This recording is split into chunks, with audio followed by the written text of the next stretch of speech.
এই লোকমান ছিল একজন কৃতদাস, লোকমান ছিল একজন নিগ্রো লোক, কুচকুচে কালো, ঠোঁটগুলো পুরো, হাতগুলো লম্বা, কুচকুচে কালো।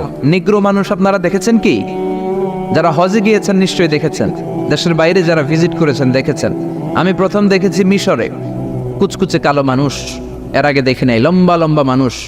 2008-এ যখন গেলাম মিশরে, মাগরিবের নামাজ পড়লাম, নামাজ পড়ে সালাম ফিরে দেখি ডান দিকে মুনকার, বাম দিকে নাকির, মানে কালো কালো লোক। জীবনও এরকম দেখি নাই আমি। 104 দেশের ছাত্র একসাথে পড়তাম ওইখানে। প্রথম ওয়ালাদ্দাল্লিন সবাই কয় আমিন, আওয়াজ করে আমিন, অনেকে দিছে দৌড়। নতুন যারা বাংলাদেশে আওয়াজ শুনে ভয় পেয়ে গেছে, কি করবে না করবে। নতুন আমল যদি কেউ দেখে অনেকের মধ্যে এই অবস্থা ঘটে, ঠিক কিনা? কুচকুচে কালো মানুষ প্রথমে দেখলাম। এরকম কুচকুচে কালো ছিল সাইয়েদনা লোকমান আলাইহিস সালাম। দেখেন, কালো হওয়ার পরেও, একজন কৃতদাস গোলাম হওয়ার পরেও তার কথাগুলো কোরআনে দিয়েছে কে? তার মানে ইসলামে কালো সাদায় কোনো পার্থক্য নাই, ধনী গরিবে পার্থক্য নাই, লম্বা খাটোতে পার্থক্য নাই। পার্থক্য হলো তাকওয়ায়। যার কলিজায় তাকওয়া বেশি সেই আল্লাহর কাছে সেরা, ঠিক কিনা? কিয়ামতের দিন কি প্রধানমন্ত্রীর জন্য আলাদা লাইন, প্রেসিডেন্টের জন্য, এমপির জন্য? কিয়ামতের দিন লাইন দুইটা। কয়টা?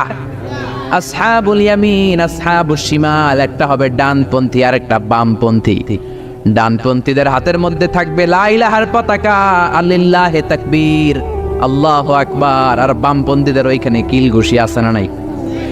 দল দুইটা। ওই দিন হবে আসল খেলা, ফাইনাল খেলা, ঠিক কি না? এজন্য ইসলাম বলে there is no difference between black and white, between upper and lower, between the richer section of the society and poorer section of the society, between the prime minister, member of the parliament and rickshaw puller, factory labor. Everyone is totally equal, 100% equal, completely equal in the eyes of Islam. চিল্লায় কোন ঠিক কি না? সাদায় কালায় পার্থক্য নাই, প্রধানমন্ত্রী কুলিওয়ালা ঠেলাওয়ালা রিক্সাওয়ালায় পার্থক্য নাই। পার্থক্য হলো যার কলিজায় তাকওয়া বেশি সেই আল্লাহর কাছে সেরা। এজন্য লোকমান আলাইহিস সালামের কথাকে আল্লাহ সরাসরি কোট করতে একটু কুণ্ঠাবোধ করলেন, আল্লাহ তুলে দিলেন কথাগুলো। পেশায় ছিল রাখাল, পেশায় কি ছিল? সারাদিন ছাগল চড়াতো, রাতের বেলায় যখন ঘরে ফিরতো এলাকার মানুষগুলো এরকম বসতো ওনার কথা শোনার জন্য। মাগরিবের পরে হাজার হাজার লোক চলে আসতো এই রাখালের কথা শুনতে, কারণ আল্লাহ তাকে হিকমত দিয়েছে, প্রজ্ঞা দিয়েছে, বিবেক দিয়েছে, কমন সেন্স দিয়েছে। সাইয়েদনা লোকমানের কথা শোনার জন্য হাজার হাজার লোক হয়। লোকমানের মনিব ভাবে, ঘটনা কি, আমি হলাম ওর মনিব, আমার কাছে কেউ আসে না। আর এই লোকটা আমার কর্মচারী, কুচকুচে কালো দেখতে, তার কথা শোনার জন্য লোকের আসে কেন? লোকদের জিজ্ঞেস করলো তোমরা আসছো কেন? আপনার রাখাল ছেলের মাথার মধ্যে এত হিকমত, এত বুদ্ধি, তার কথাগুলো শোনার জন্য আমরা এসেছি। আমার এই রাখালের এত হিকমত, এত বুদ্ধি, দেখি তো কি হিকমত আছে। ডেকে আনলো একবার লোকমানকে, লোকমান তাআলা হুনা, এদিকে আসো। ইবনে জারির আত-তাবারি ওনার তাফসীরের ভেতরে, তাফসীর ইবনে জারির আত-তাবারি, এটার মধ্যে উনি লিখেছেন, উনি যে কত কিছু লিখেছেন, উনি একটা তারিখের গ্রন্থ, ইতিহাসের গ্রন্থ লিখেছেন, তারিখ আত-তাবারি। আলেম যারা আছেন বুঝবেন, উনি জীবনে যত পৃষ্ঠা লিখেছেন ওইটা দিয়ে যদি ওনার জীবনের বয়সটারে ভাগ দেওয়া হয়, এভারেজে উনি দৈনিক প্রতিদিন লিখেছেন 85 পৃষ্ঠা। আমরা 85 পৃষ্ঠা তো পড়তেও পারি না। আপনি একদিনে 85 পৃষ্ঠা পড়ছেন কোনোদিন? উনি প্রতিদিন লিখতেন অন অ্যাভারেজ 85 পেজেস। 85 পৃষ্ঠা প্রতিদিন লিখতেন। উনি ওনার তাফসীর এনেছেন। মনিব লোকমান ডেকে বলে, ও লোকমান, ইজবাহ শাতান, একটা ছাগল জবাই করো, ওয়া আখরিজ মিনহা আতিয়াবা মুদগাতাইন, এবার ছাগলের সবচাইতে দুইটা দামি অঙ্গ ছুরি দিয়ে কেটে আনো। সাইয়েদনা লোকমান মনিবের কথা অনুযায়ী ছাগল জবাই করলেন, জবাই করে জিহ্বাটা আর কলবটা কেটে আনলেন। বললেন, মনিব, এই দুইটা অঙ্গ সবচেয়ে দামি। এবার মনিব বলল, ইযহাব ওয়াজবাহ শাতান উখরা, আরেকটা ছাগল জবাই করো, ওয়া আখরিজ মিনহা আখবাস মুদগাতাইন, এবার সবচেয়ে নিকৃষ্ট দুইটা অঙ্গ কেটে আনো। এবার সাইয়েদনা লোকমান আবার ছাগল জবাই করলেন, আবারও জিহ্বা আর কলব কেটে নিয়ে আসলেন। মনিব বলে, মা হাযা ইয়া লোকমান, ও লোকমান, সবচাইতে উৎকৃষ্ট দুইটা অঙ্গ কেটে আনার জন্য বললাম, জিহ্বার কলব আনলা। সবচেয়ে নিকৃষ্ট দুইটা অঙ্গ কেটে আনতে বললাম, তখনও জিহ্বার কলব আনলা। ঘটনাটা কি? সাইয়েদনা লোকমান বললেন, জিহ্বা যদি ভালো হয় এর চেয়ে ভালো অঙ্গ আর হয় না। জিহ্বাটা যদি খারাপ হয় এর চেয়ে খারাপ অঙ্গ আর হয় না, ঠিক কি না? এই জিহ্বা দিয়ে যদি কোরআনের তেলাওয়াত করেন, এই জিহ্বা দিয়ে যদি আপনি আল্লাহর জিকির করেন, এই জিহ্বা দিয়ে যদি কোরআনের দাওয়াত দেন, এই জিহ্বা দিয়ে যদি ভালো ভালো কথা বলেন, এই জিহ্বাটাই হলো সেরা অঙ্গ। আর এই জিহ্বা দিয়ে যদি মিথ্যা কথা বলেন, ওয়াদার খেলাফ করেন, মানুষকে গালি দেন, চগলখড়ি করেন, গীবত করেন, জিহ্বার চেয়ে খারাপ কোন অঙ্গ হতে পারে? এজন্য আল্লাহ বললেন, আলাম নাজআল লাহু আইনাইনি ওয়া লিসানাও ওয়া শাফাতাইনি ওয়া হাদাইনাহুন নাজদাইন। ও গোলাম, তোরে চোখ দিলাম, ঠোঁট দিলাম, তোরে আমি জিহ্বা দিলাম। জিহ্বা দিলেন কে? জিহ্বা না থাকলে খাবারের স্বাদ নিতে পারতেন? জোরে বলেন। আল্লাহর দেহের অঙ্গগুলার সেটিং এত সুন্দর। এই দেখেন, খাবো এইখানে মুখ, চাবানোর জন্য ভিতরে দাঁত, ঘ্রাণ নেওয়ার জন্য তার 2 ইঞ্চি উপরে নাক, দেখার জন্য চোখ। আচ্ছা, আমাদের চোখ দুইটা যদি পিছনে থাকতো, এদিকে একটা এদিকে একটা, তাহলে খাওয়ার সময় এটা ভালো কি খারাপ দেখার জন্য এইভাবে নেওয়া লাগতো, তাই না? নাক যদি এইখানে না থাকে, নাক থাকতো এইখানে, পিঠে যদি নাকটা থাকতো, তাহলে খাওয়ার আগে এটা কি ভালো খাবার না বাসি খাবার, আগে নাকের এইখানে দেখানো লাগতো, একটু সুইকা দেখে ভালো কিনা, ঠিক কিনা? চোখ যেখানে আল্লাহ রাখলেন, এখান থেকে যদি মাত্র 2 ইঞ্চি উপরে, এইখানে হয়তো বাম চোখটা, এদিকে ডান চোখটা, কি হইতো? ফুটবল খেলতে যায়, ফুটবলে হেড দিতে গেলে চোখ দুইটা ডিমের মতো পৌঁছে যেত, ঠিক কিনা? কান দুইটা চমৎকার জায়গায় দিলেন, আপনি অবাক হয়ে যাবেন। আল্লাহর এই বডি মেকানিজম, হিউম্যান অ্যানাটমি নিয়ে যদি আপনি চিন্তা করেন, কিভাবে আল্লাহ ডিএনএ দিয়েছেন, ডাইঅক্সিরিবো নিউক্লিক অ্যাসিড, যেটা আমাদের প্রাণের ব্লুপ্রিন্ট, কোটি কোটি ডিএনএ। আমার দাদা, আমার পরদাদা, আমার 14 দাদা, কে কোন ধরনের বৈশিষ্ট্য, ক্যারেক্টারিস্টিক্স, কোয়ালিটি নিয়ে এসেছে, সব ডিএনএ এর মধ্যে আল্লাহ দিয়ে দিয়েছেন। একজনের ডিএনএ এর সাথে আরেকজনের ডিএনএ এর কোনো মিল নাই। কোন সুবহানাল্লাহ! এমন ভাবে সেটিং করেছেন যেটা যেখানে দরকার। খেয়াল করে শুনেন, এই যে কানটা, এই কানটা যদি আল্লাহ এই বগলের নিচে দিত, আর এই ডান কানটা যদি এই বগলের নিচে দিত, আজকে আমার ওয়াজ শোনা লাগতো এইভাবে, ঠিক কিনা? কারণ এইভাবে যদি কান চাপা পড়ে থাকে, কথা শোনা যাবে? সুবহানাল্লাহ কইতে পারলেন না? এই জন্য আল্লাহ বললেন, আলাম নাজআল লাহু আইনাইনি ওয়া লিসানাও ওয়া শাফাতাইনি ওয়া হাদাইনাহুন নাজদাইন। তোরে জিহ্বা দিলাম, জিহ্বা দিয়ে স্বাদ নেয়ার সুযোগ দিলাম। আমাদের এই যে জিহ্বা, নরম নরম টিস্যু দিয়ে আল্লাহ জিহ্বাটারে বানিয়েছেন। এই জিহ্বার পার স্কয়ার সেন্টিমিটারে টেস্ট বার্ড আছে 84টা। সেই হিসাবে আমাদের পুরো জিহ্বা দিয়ে আমরা কয়েক হাজার ধরনের খাদ্যের স্বাদ আস্বাদন করতে পারি। কোন সুবহানাল্লাহ! এত নরম অঙ্গ দেহের আর দ্বিতীয়টা নাই। একটা চুল যদি জিহ্বার মধ্যে পড়ে যায়, সেটাও টের পাওয়া যায়। জোরে কোন ঠিক কিনা? এজন্য রব্বুল আলামিন সাইয়েদনা মুসারে ডেকে বললেন, ও মুসা, তোর মেজাজ দিয়েছি গরম, কিন্তু জিহ্বা দিয়েছি নরম। ফেরাউনের কাছে যখন দাওয়াত নিয়ে যাবা, গরম মেজাজটা নিয়ে যেও না, নরম জিহ্বাটা দিয়ে নরম নরম ভাষায় দাওয়াত দিবা। فقولا له قولا لينا لعله يتذكر أو يخشى। ও মুসা, তুমি আর তোমার ভাই হারুন ফেরাউনের কাছে যখন যাবা, মেজাজ গরম দেখায় না। মেজাজ দিছি গরম, কিন্তু জিহ্বা দিছি নরম। নরম জিহ্বা দিয়ে নরম ভাষায় দাওয়াত দিবা, হয়তো ফেরাউনের কপালে খুলে যেতে পারে, ঠিক কি না? এজন্য লোকমান জিহ্বা কেটে এনে বলল, জিহ্বাটা সবচেয়ে ভালো আবার সবচেয়ে খারাপ। কলব কেটে এনে বলল, কলবটা সবচেয়ে ভালো সবচেয়ে খারাপ। কলবে যদি আপনি আল্লাহরে বসান, এই কলবের ভেতরে যদি আল্লাহরে জিকিরে বসান, এই কলবের মধ্যে যদি সবার জন্য ভালোবাসা থাকে, peace for all, love for all, no hatred for anyone, no jealous for anyone, কারোর জন্য ঘৃণা থাকবে না অন্তরে, সবার জন্য ভালোবাসা আছে না? নাই? এই অন্তরে যদি সবার জন্য ভালোবাসা পুষে রাখেন, আল্লাহর জিকির দিয়ে যদি অন্তরটারে সমৃদ্ধ করেন, কলবের চাইতে দামি কোনো অঙ্গ আছে নাকি? এজন্য আল্লাহ বললেন, আলা বিযিকিরিল্লাহি তাতমাইন্নুল কুলুব। দুনিয়ার কোন জিনিস দিয়ে কলব ঠান্ডা হয় না একমাত্র জিকির ছাড়া। লা ইলাহা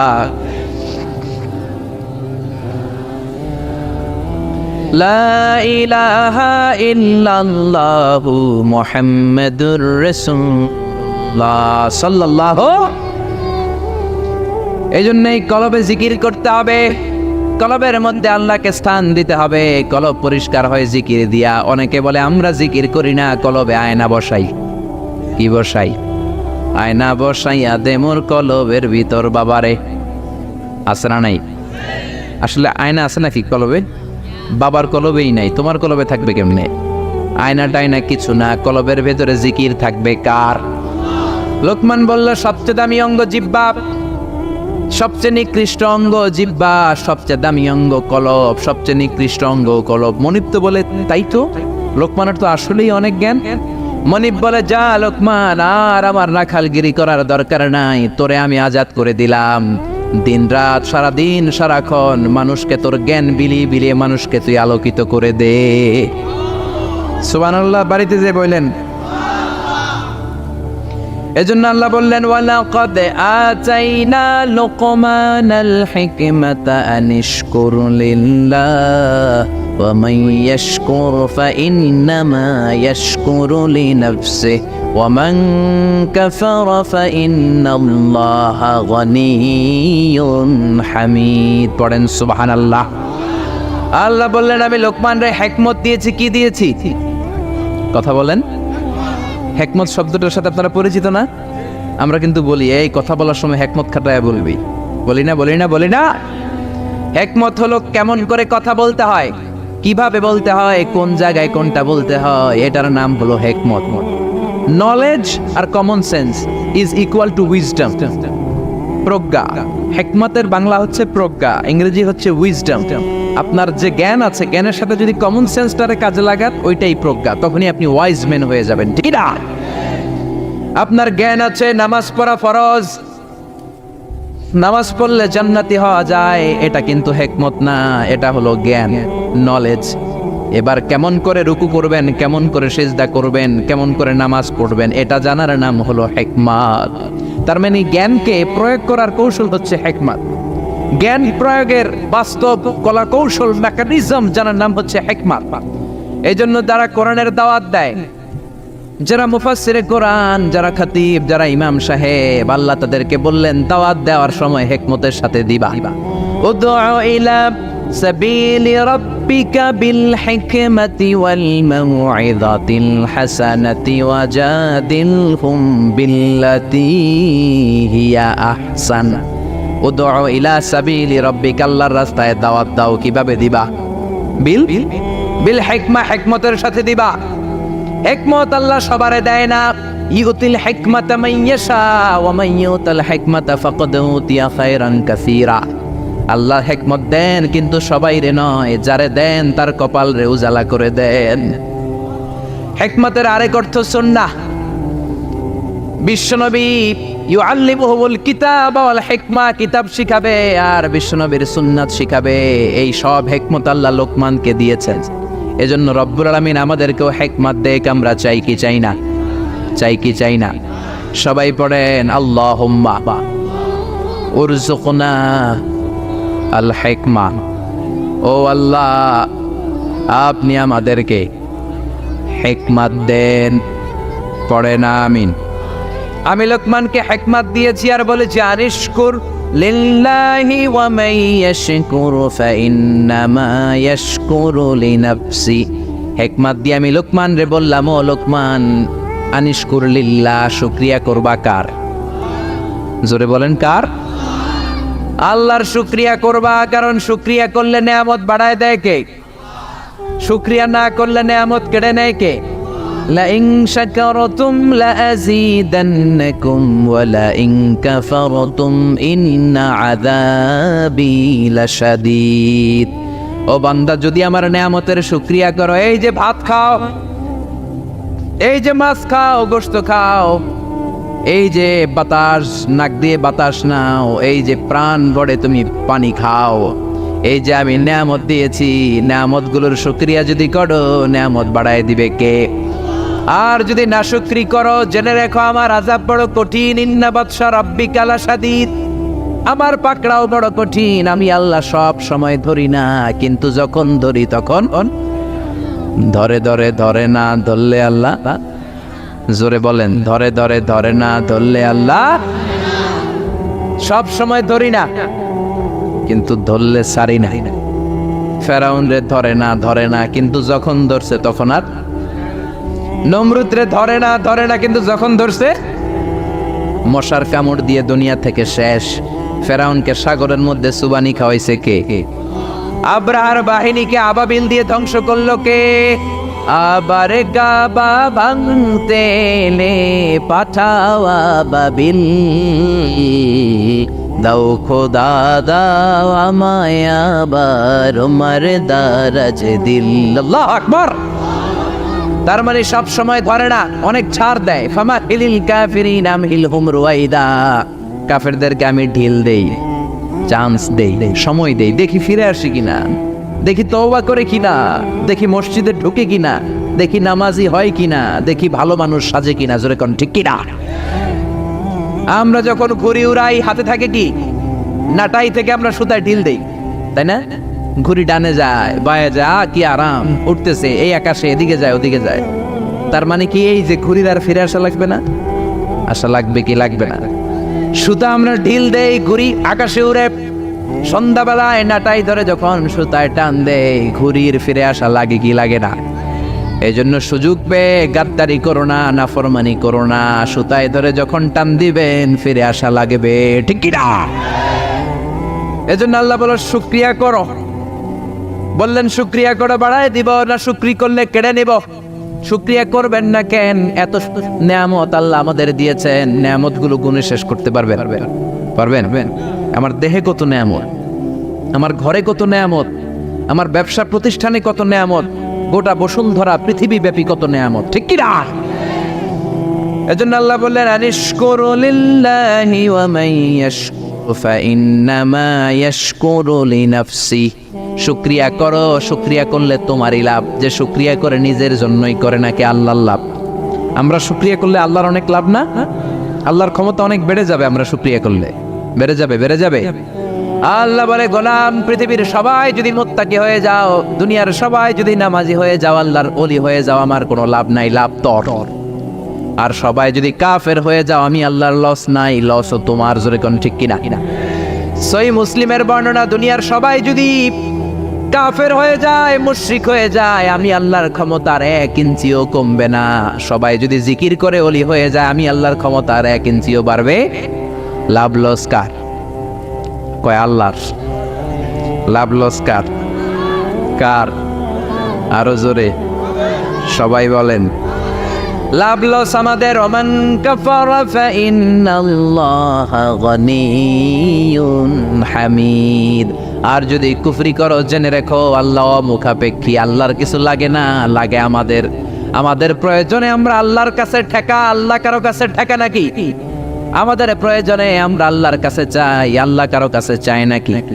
এবার সাইয়েদনা লোকমান ছেলেরে দাওয়াত দিবেন, ছেলেরে উপদেশ দিবেন, শুনতেছেন? আল্লাহ বললেন ওয়াইয ক্বালা লুকমানু লিবনিহি ওয়া হুয়া ইয়াইদুহু ইয়া বুনাইয়া লা তুশরিক বিল্লাহ ইন্নাশ শিরকা লাযুলমুন আযীম। শুরু করলেন উপদেশ। ও নবী, স্মরণ করুন ওই সময়ের কথা যখন লোকমান তার ছেলেকে উপদেশ দিচ্ছে। এজন্য ছেলেরে নসিহত করবেন, উপদেশ দিবেন, বিবিকে নসিহত করবেন। কোরআনে আল্লাহ বলেছে ফাইদুহুন্না, বিবিরে ওয়াজ করো। আমরা ওয়াজ করতে চাই না, ফ্যামিলি মিটিং নাই, ছেলেদেরকে আমরা কিছু বলি না, ছেলেদেরকে উপদেশ দিবেন। লোকমান বলল ইয়া বুনাইয়া, ও আমার বাজান, ও আমার কলিজার টুকরা সন্তান। আদর করে বলবেন, তমুক দিবেন না, এই হারামজাদা, গোলামের পোলা গোলাম, নামাজ পড়স না, আজকে তোর একদিন কি আমার একদিন। পোলাই কেবল ঠিক আছে, আজকে আমনের একদিন, আরেকদিন আমার, ঠিক কিনা? কাজ হবে না। নরম ভাষায় দরদ নিয়ে বলবেন, হৃদয় নিংড়ানো দরদ নিয়ে কোনো কথা বললে ওই কথাটা আরেকজনের হৃদয় স্পর্শ করে, ঠিক কিনা? এজন্য দাওয়াতের ভাষা হতে হবে খুব হৃদয় স্পর্শী, নসিহত হতে হবে খুব কোমল ভাষার। অনেকে নসিহত করে মনে হয় যে আমার কিলাই বেহান আছে না, নেই? এটা তো নসিহত না, এটা ঝগড়া। বাবা ছেলেরে ডাক দিল ইয়া বুনাইয়া, ও আমার বাজান, ও আমার কলিজার টুকরা, ও আমার বৎস, ও আমার সন্তান, ও আমার কলিজার টুকরা। এরকম দরদ মাখা কণ্ঠে, ও আমার বাজান, ও আমার সন্তান, এভাবে ডাক দেয়। কলিজার টুকরা সন্তান বলে প্রথম উপদেশ দিচ্ছে, লা তুশরিক বিল্লাহি ইন্নাশ শিরকা লাযুলমুন আযীম। ও আমার কলিজার টুকরা সন্তান, শিরক করো না। কি করো না? সবাই বলেন কি করো না? শিরক করো না, কারণ ইন্নাশ শিরকা লাযুলমুন আযীম, শিরক হলো বড় জুলুম। কারণ এই জুলুমটা কোনো মানুষের উপর জুলুম নয়, এই জুলুমটা কার উপর? যে আল্লাহ রিজিক দেয়, আল্লাহর না মাইনা আরেকজনরে মানেন, আপনি মুমিন না মুশরিক? যে আল্লাহ আপনার স্রষ্টা, তার ইবাদত না করে আরেকজনের ইবাদত করেন, আপনি মুমিন না মুশরিক? এজন্য বললেন লা তুশরিক বিল্লাহ, শিরক করো না। খেয়াল করবেন, সবচেয়ে জরুরি জিনিস আগে বলতে হয়, এই জিনিসটা অনেক জরুরি। শিরক কিন্তু অনেক ভয়ঙ্কর। শিরক হচ্ছে ভয়ঙ্কর ঈমান বিধ্বংসী মারণাস্ত্র। এই শিরক যদি আপনি করে ফেলেন, আপনার সব শেষ। এজন্য প্রথমে শিরকের কথা বললেন। শিরক হলো ঈমান বিধ্বংসী মারণাস্ত্র। এইডসের চেয়েও ভয়ঙ্কর, ক্যান্সারের চেয়েও ভয়ঙ্কর। ক্যান্সারের অ্যান্সার আছে, শিরকের কোনো অ্যান্সার নাই, ঠিক কিনা? বিশ্বনবী বললেন, আখফা মিন দাবিবিন নামাল, পিঁপড়ার চেয়েও গুটি গুটি পায়ে তোমার দেহের ভেতরে শিরক নামক ভাইরাস ঢুকে তোমার ঈমানকে সারকার করে দিবে, ঠিক কিনা? এজন্য কখনোই কোনোভাবে শিরক করা যাবে। আমরা যখন নামাজে দাঁড়াই, আল্লাহ বলে নামাজ পড়ে পড়িস, আগে বল শিরক করস কিনা। আমরা বলি ওয়াজ্জাহাতু ওয়াজহিয়া লিল্লাযী ফাতারাস সামাওয়াতি ওয়াল আরদা হানিফা ওয়া মা আনা মিনাল মুশরিকিন। আমরা বলি ও আল্লাহ, ওয়া মা আনা মিনাল মুশরিকিন, আমরা শিরক করি। আবার যখন আমরা হজ করতে যাই, ইজার পরে রিদা পরে হজের জন্য যাই, আল্লাহ বলে হজ পরে করিস, আগে বল শিরক করস কিনা।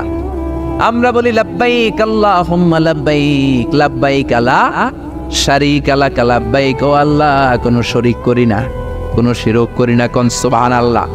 এজন্য আল্লাহ বললেন, ইন্নাল্লাহা লা ইয়াগফিরু আন ইউশরাকা বিহি ওয়া ইয়াগফিরু মা দুনা যালিকা লিমান ইয়াশা। আল্লাহ চাইলে সব গুনাহ ক্ষমা করে দিতে পারেন, শুধু শিরকের গুনাহ ছাড়া। কোন গুনাহ ছাড়া? আরো জোরে বলেন।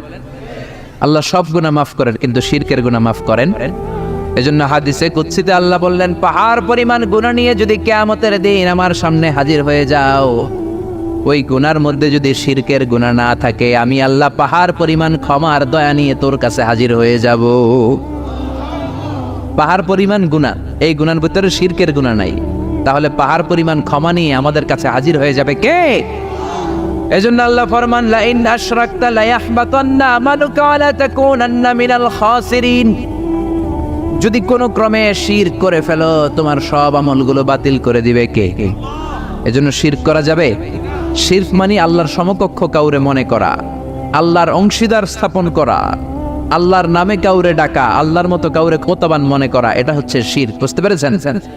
এজন্য প্রথমে ছেলেরা বললেন, লা তুশরিক বিল্লাহ, আল্লাহর সাথে শিরক করবা না। শিরক হলো বড় অপরাধ, শিরক হলো মহা পাপ, সব পাপের বাপ। এটা হচ্ছে শিরক। এটা কি? শিরক করা যাবে? শিরক তিন ধরনের। কথাগুলো কঠিন, সহজে বুঝালে বুঝবেন। সহজ করে কইতে আমায় কহজে, সহজ করে যায় না কওয়া সহজে। সহজ করে বুঝাচ্ছি, কিন্তু মনোযোগ দিয়ে শুনতে হবে। শুনতেছেন তো? তিন প্রকার। প্রথমে শিরক দুই প্রকার, শিরকে আকবার, শিরকে আসগার। শিরকে আকবার মানে বড় শিরক, এই শিরক করলে আপনি মুশরিক। আবার নতুন করে কালিমা পড়তে হবে। এটা তিন ধরনের শিরক। ফির রুবুবিয়া, রব হিসাবে মানতে হবে একজনকে। তিনি কে? আল্লাহর ছাড়া যদি অন্য কাউরে রব মানেন, আপনি মুমিন না মুশরিক? এই জন্য কবরের প্রথম প্রশ্ন কি? মার রব্বুক। আপনি যদি কোন জানি না, কোনই আসর নাই, আপনার বলতে হবে আল্লাহ আমার রব, এই রবি আমার সব। দমে দমে তনু মনে তারি অনুভব। পড়েন, আল্লাহ আমার রব।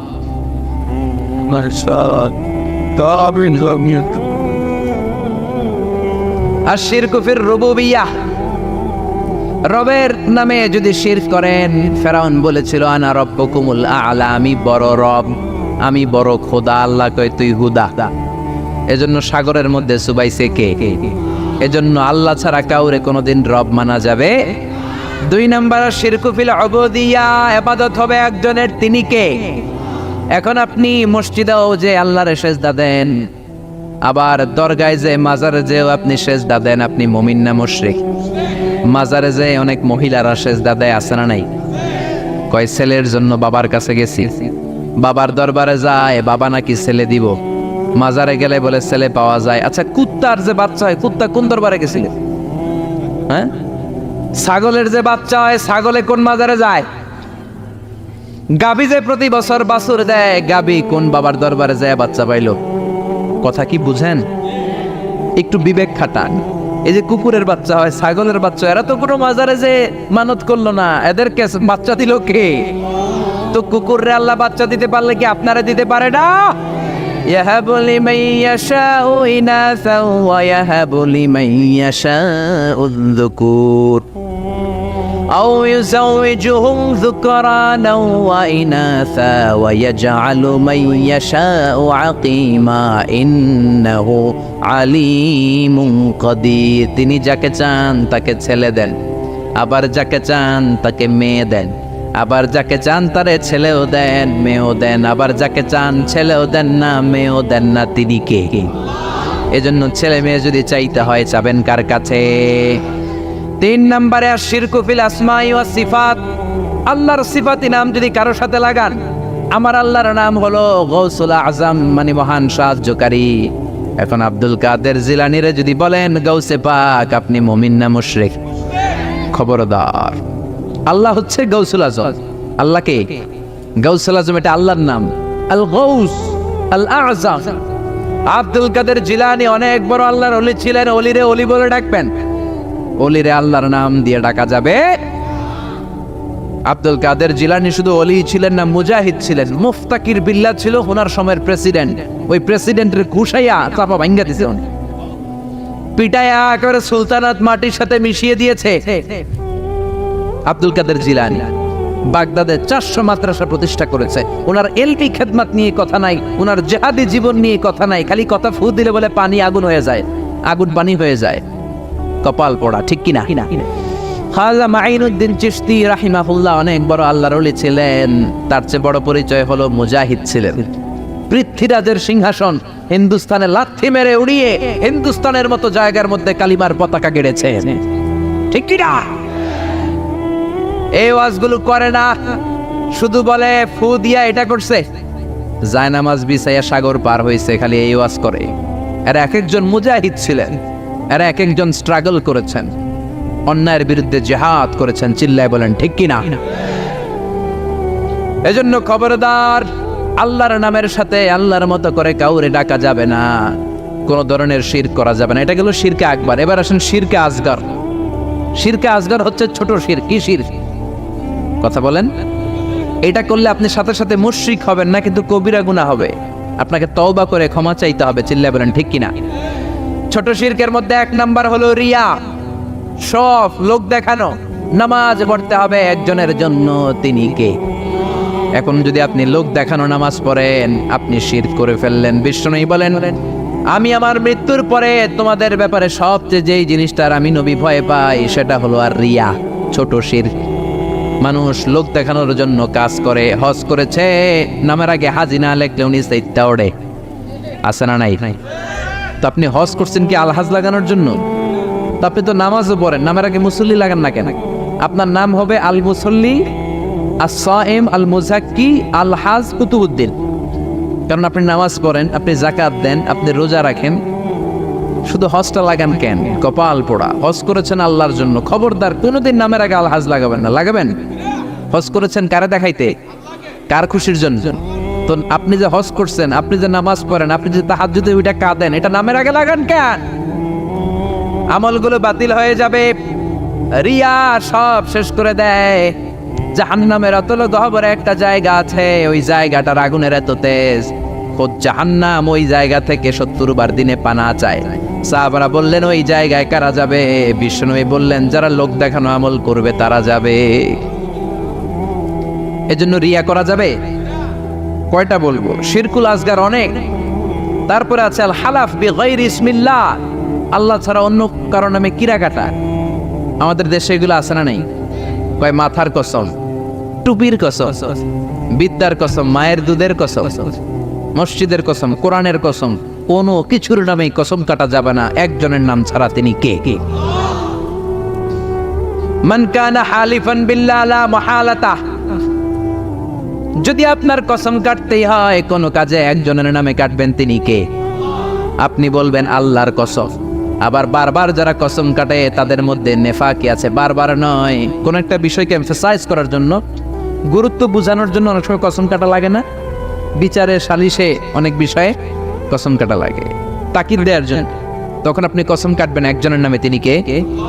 আল্লাহর নামে আপনি কসম কাটবেন। আল্লাহর নাম ছাড়া কারো নামে কসম কাটা যাবে। এরপরে তিয়ারা, বিশ্বনবী বললেন লা তিয়ারাতা ফিল ইসলাম, ইসলামের শুভ অশুভ কিছু নাই। সুলক্ষণে কুলক্ষণে বলতে কিছু নাই, কুফা টুফা বলতে কিছু নাই। কয় তুই একটা কুফা, তুই ঘরে ঢুকলে বাংলাদেশের উইকেট পড়ে, তুই বাইর বাইর বাইর বলি না? কেউ ঢুকলে কি উইকেট পড়ে? সে ঢুকলেও পড়বে না ঢুকলেও পড়বে, এটা তো একটা খেলার সিস্টেম। আপনি ভালোভাবে খেললে আপনার উইকেট পড়বে কেন? ঠিক কি না?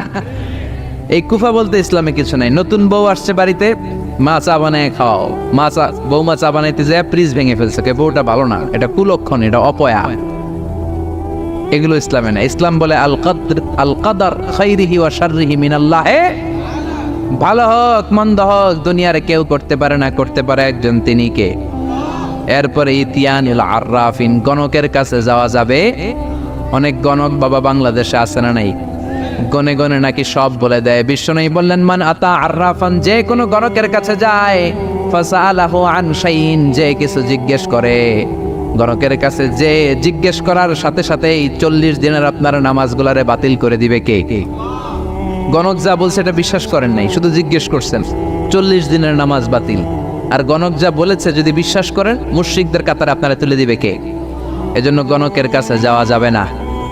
গণকরে যে বলবেন ও গণক বাবা আপনার চেম্বারে আপনি কি করেন, গণক বলবে আমি ভবিষ্যতের সব কথা জানি, সব বলে দেই। এটা বললেই দিবেন এক থাপ্পড় 20 কেজি ওজনের। যদি বলে এই থাপ্পড় দিলি কেন, বলবেন তুমি তো গণক, ভবিষ্যৎ জানো, আজকে আমি এই সাথে থাপ্পড় দিবে আগেই তো জানার কথা, তুমি না সব জানো, আমারে দেখে তুমি দৌড় দাও নাই কেন? ঠিক কি না? এইভাবে সাইজ করবেন গণক বাবাদেরকে। এরপরে আছে রাশিফল বাবা, মেষ রাশি, বৃষ রাশি, মিথুন রাশি, কর্কট রাশি, তুলা রাশি, সিংহ রাশি, আছে না নাই?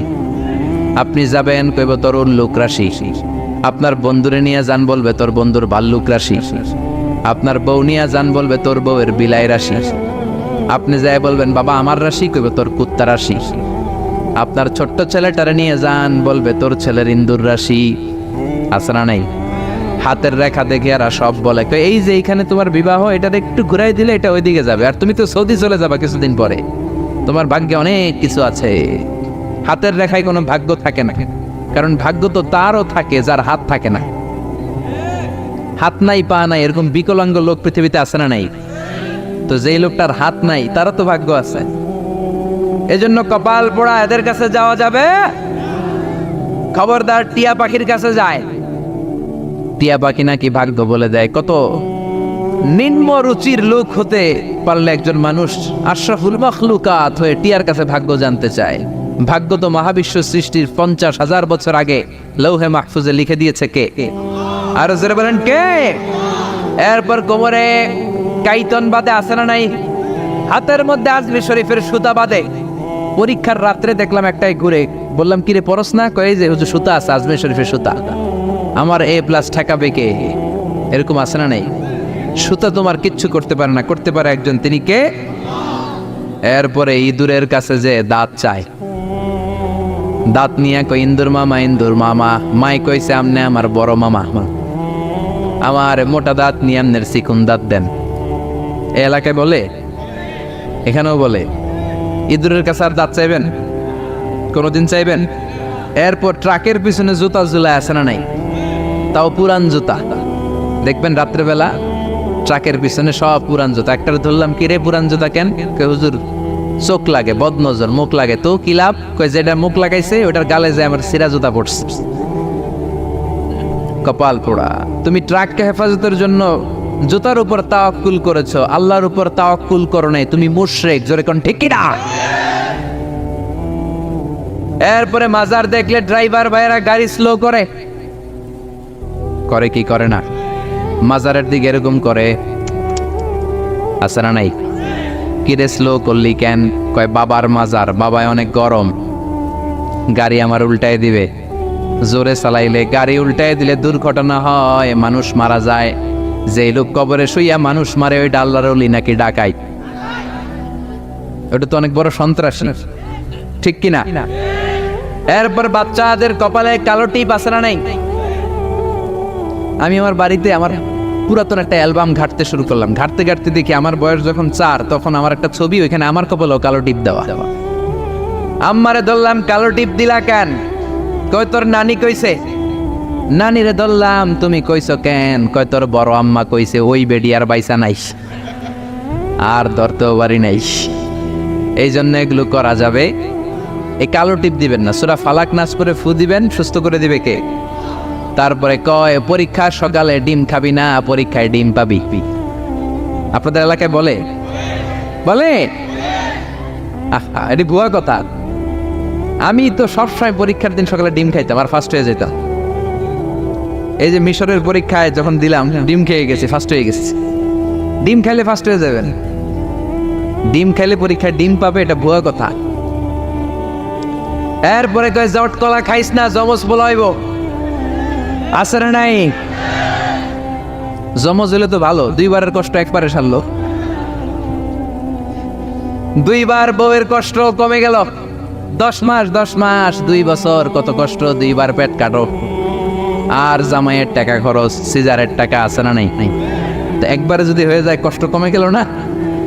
কপাল পোড়া। জট কলা দেখে দেখে খাইবেন, বাইসা বাইসা খাইবেন, কিচ্ছু হবে না। সুবহানাল্লাহ। এরপরে বলে তোর যদি হাত চুলকায় তাইলে তোর টাকা আসবে, বলে না? আসলে কি আসে? টাকা আসে? আসে না। ধনী বানায় কে?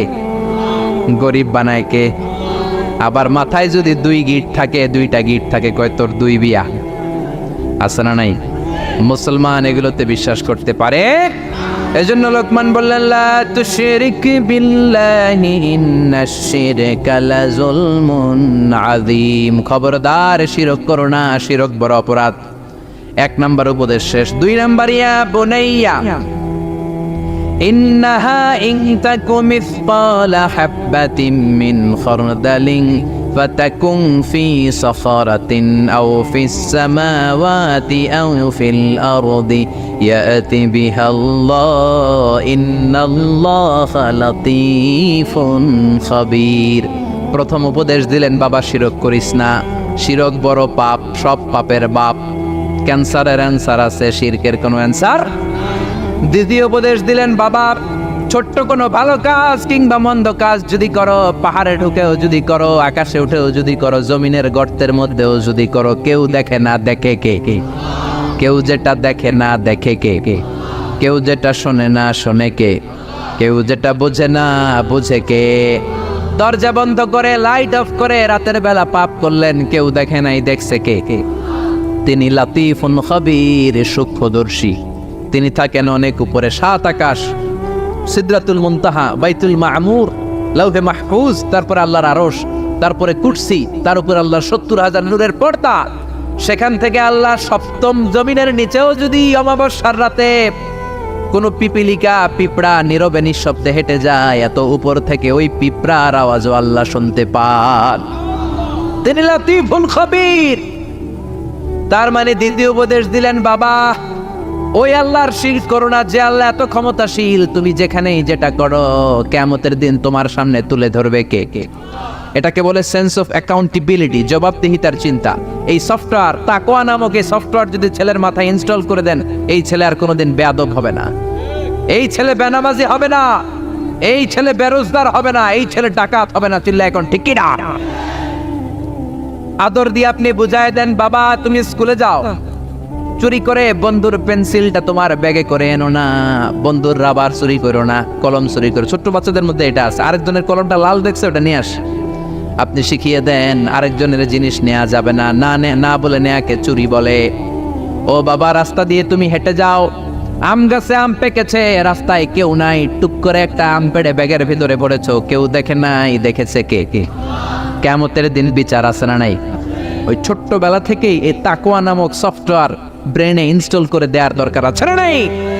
3 নাম্বার উপদেশ, ইয়া বুনাইয়া আকিমিস সালাতা ওয়া আমুর বিল মা'রুফি ওয়ানহা আনিল মুনকার। ইয়া বুনাইয়া, ও আমার ছেলে, আকিমিস সালাহ মানে কি?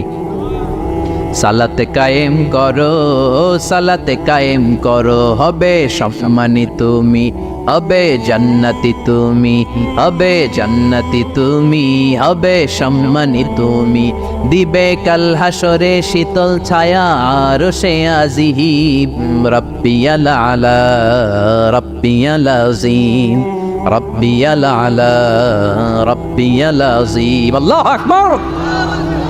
3 নাম্বার উপদেশ দিলেন, প্রথমে বললেন শিরক করো না, 2 নাম্বারে বললেন আল্লাহ তো ক্ষমতাশীল, যাই করো না কেন আল্লাহ দেখে, 3 নাম্বারে বললেন ওই আল্লাহর প্রথম আদেশ হলো নামাজ। প্রথম আদেশ কি?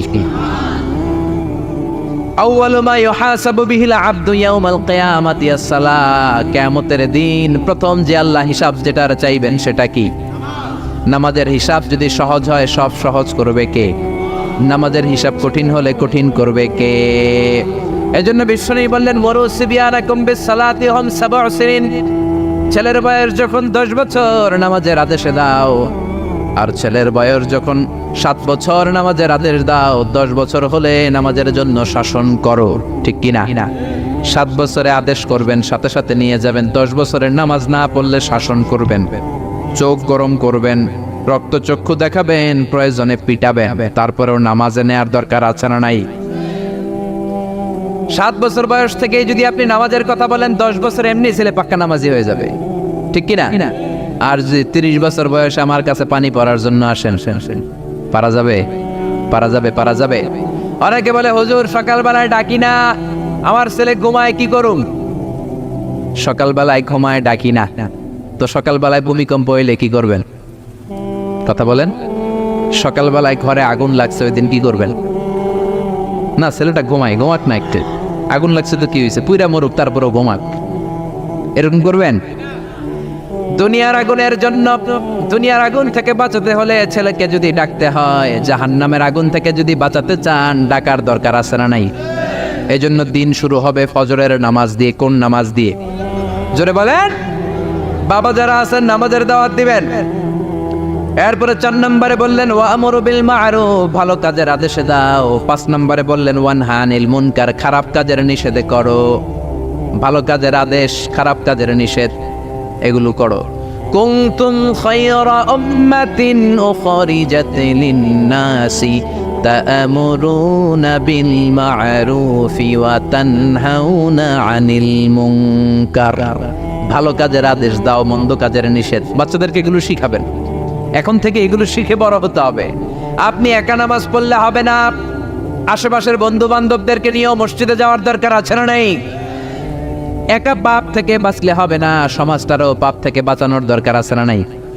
আপনি যদি বলেন আমি তো নামাজ পড়ি, এরা না পড়লে আমার কি, আমি পাপ করি না, ওদেরকে আমি বাধা দিব না, আমার কি? আযাব আর গজব আসলে আপনিও বাঁচবেন না, আপনি সবার আগে ভুগবেন, ঠিক কি না? লঞ্চের 2য় তলায় কিছু ভালো মানুষ ঘুমায়, লঞ্চের নিচের তলায় কিছু লোক লঞ্চের তলা ছিদ্র করতে আরম্ভ করছে। আচ্ছা, লঞ্চের তলা যদি ছিদ্র কেউ করে কি হয়? পানি ঢুকে, লঞ্চ ডুবে যায়। এখন 2য় তলার লোকেরা যদি ভাবে আমরা তো আরামেই আছি, আমাদের ওদেরকে ঠেকানোর দরকার নাই, লঞ্চ কি থাকবে না যাবে? এজন্য উপরের তলায় যারা ঘুমায় তাদের দায়িত্ব যারা নিচের তলায় ছিদ্র করে ওদেরকে বাধা দেয়া, ঠিক কি না? যদি বাধা না দেয়, নিচের তলার লোকেরা যেমনি শেষ, উপরের লোকেরাও শেষ। নামাজিরা আপনারা যদি আশেপাশের লোকদেরকে নামাজের দাওয়াত না দেন, ভূমিকম্প আসলে শুধু ওই জালেমরা মরবে না, আপনারা আলেমরাও মরবেন, কোন ঠিক কি না? জালেমও মরবে, আলেমও মরবে। এজন্য আল্লাহ বললেন ওয়াত্তাকু ফিতনাতাল্লাতী লা তুসিবান্নাল্লাযীনা যালামু মিনকুম খাসসাহ। ওই আযাবকে ভয় করো, যে আযাব যখন আসে শুধু জালেমের উপর আসে না, আলেমের উপরও আসে, ঠিক কি না?